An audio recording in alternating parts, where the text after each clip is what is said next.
This 46-year-old owns almost all the entertainment media and you've never heard of him. Let me just scratch the surface. He owns Variety, Hollywood Reporter, and Deadline, so that's the big three entertainment news. He owns Billboard and the Billboard charts, Rolling Stone, WWD, Footwear News, IndieWire, Vibe. He also has a 20% stake in Vox Media, which owns all of these properties.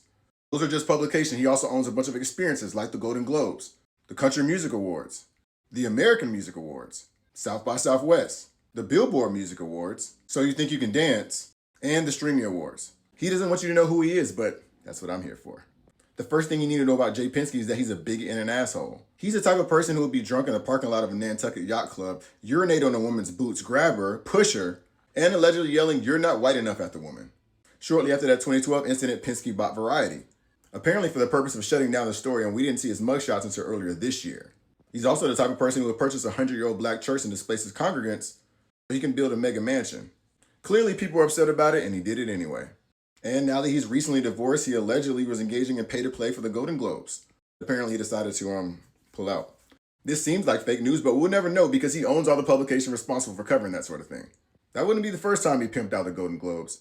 As independent outlet Puck News reports, they were charging low six figures to try to have a dinner with the voters for the Golden Globes. You probably never heard of this because, again, Penske owns everything. You know you're corrupt when a publication you own runs this headline. And that's still not the end of all the Golden Globes drama. Penske just added a podcasting category to the Golden Globes, so now far-right podcasters might be able to get a shiny trophy. You got people like Ben Shapiro doing a Times Square buyout to get an FYP for his nomination. But none of them were selected.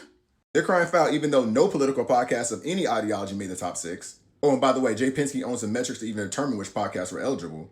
And if you're wondering where the DOJ is in this, they investigated for antitrust, and of course, Trump's DOJ approved it. Here's Penske's dad, Roger, billionaire racing tycoon, receiving the Presidential Medal of Freedom. I know, what a snooze fest. As New York Times reports, Penske has the power to select the winners and losers in Hollywood. Hollywood saw that Ryan Coogler was going to get the rights to Sinners back in 25 years and lost their minds. So he immediately became public enemy number 1 in the industry. And that is the reason why Penske Media has been attacking Sinners, pretending like 60 million opening weekend wasn't a big deal, and not even included on Rolling Stone's top 20 films of the year, despite the fact that it was critically acclaimed by both audiences and critics. I bet you can guess which movie made Variety's list, not once, but twice in the same article. That was a lot of information to pack into 3 minutes. I hope you have a happy new year. Enjoy the ball drop.